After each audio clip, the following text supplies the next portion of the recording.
Pinagdiriwang ngayon ay ika-34 anibersaryo ng pagkakatatag ng Camarines Norte State College o CNSC, kung saan ayon sa pamunuan ng paaralan, ito ay ginunita tuwing ika-2 ng Abril ng bawat taon, ngunit ang programa at pagdiriwang ay sasagwa ngayong araw ng Lunes, April 6, sa halip na sa orinal na petsa dahil ngayong taon ay tumapat sa Huwebes Santo ang April 2 na isang regular na holiday.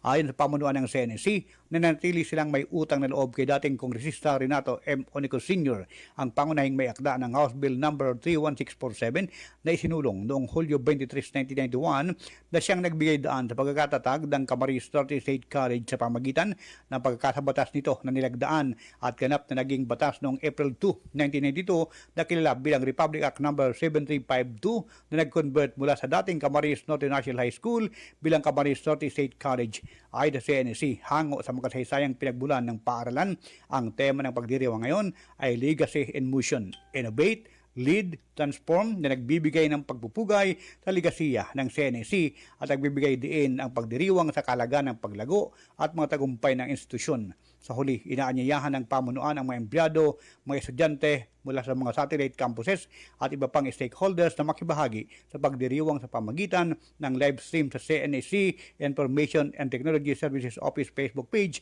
habang ang mga DEN at campus director ay inaasang pisikal na dadalo sa main campus. Para sa Radyo Pilipinas, yan ang mabalitang Ali sa Diyos at Ali sa Bayan. Ito sa Ramil Penix, naglilingkod para sa bayan.